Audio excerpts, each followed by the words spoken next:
भारत के अंटार्कटिका से अलग होने पर नई स्टडी सामने आई है। वैज्ञानिकों का कहना है कि आंध्र प्रदेश और पूर्वी अंटार्कटिका की चट्टानों की उम्र, खनिज संरचना और रासायनिक विशेषताएं एक समान हैं। आइए जानते हैं पूरी खबर। भारत लाखों साल पहले अंटार्कटिका का हिस्सा हुआ करता था। वैज्ञानिकों ने एक नई स्टडी में पाया है कि लाखों साल पहले ये महाद्वीप एक दूसरे से अलग हुए थे। उससे पहले भारत और अंटार्कटिका एक विशाल प्राचीन पर्वत श्रृंखला के जरिए आपस में जुड़े हुए थे। आंध्र प्रदेश के विजयनगरम सालूर इलाके की प्राचीन चट्टानों के अध्ययन से पता चलता है कि उनमें और पूर्वी अंटार्कटिका में पाई जाने वाली चट्टानों में काफी समानता है।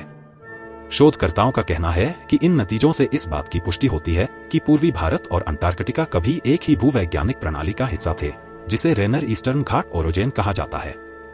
यह रिसर्च भारत, ऑस्ट्रेलिया और दक्षिण कोरिया के वैज्ञानिकों ने की है। उन्होंने ग्रेनुलाइट का अध्ययन किया, जो एक तरह की मेटामॉर्फिक चट्टानें हैं। ये पृथ्वी के बहुत अंदर बहुत ज्यादा गर्मी और दबाव में बनती हैं। ये चट्टानें उन घटनाओं के सुराग सहेज कर रखती हैं जो अरबों साल पहले हुई थी। प्राचीन खनिजों ने कहानी को सहेजा। रिसर्च टीम ने जिरकॉन, गार्नेट और मोनाजाइट जैसे खनिजों का विश्लेषण करने के लिए खनिज परीक्षण की आधुनिक तकनीकों का इस्तेमाल किया। भूविज्ञान संकाय के एक सदस्य ने बताया कि जिरकॉन अपनी मजबूती के लिए जाना जाता है। यह बहुत गर्मी और दबाव में टिका रहता है, जबकि दूसरे खनिज नष्ट हो जाते हैं। अपनी इसी मजबूत प्रकृति के कारण जिरकॉन इन चट्टानों के भीतर एक छोटे टाइम कैप्सूल की तरह काम करता है। जिरकॉन क्रिस्टल के भीतर यूरेनियम और लेड जैसे रेडियोधर्मी तत्वों के क्षय का अध्ययन किया गया। इससे उन घटनाओं की सटीक जानकारी मिली जो करोड़ों से लेकर अरबों साल पहले पूर्वी घाट क्षेत्र में घटित हुई थी। आंध्र प्रदेश और पूर्वी अंटार्कटिका की चट्टानें। वैज्ञानिकों ने पाया कि आंध्र प्रदेश और पूर्वी अंटार्कटिका की चट्टानों की उम्र, खनिजों की बनावट और रासायनिक विशेषताएं एक जैसी हैं। इन दोनों ही क्षेत्रों में भूवैज्ञानिक विकास के 3 प्रमुख चरणों के एक जैसे प्रमाण मिले हैं। बोस ने कहा कि विजयनगरम और सालूर की चट्टानों ने भूवैज्ञानिक इतिहास के उन्हीं 3 मुख्य चरणों को दर्ज किया है, जिनकी पहचान पहले ही पूर्वी अंटार्कटिका में की जा चुकी है।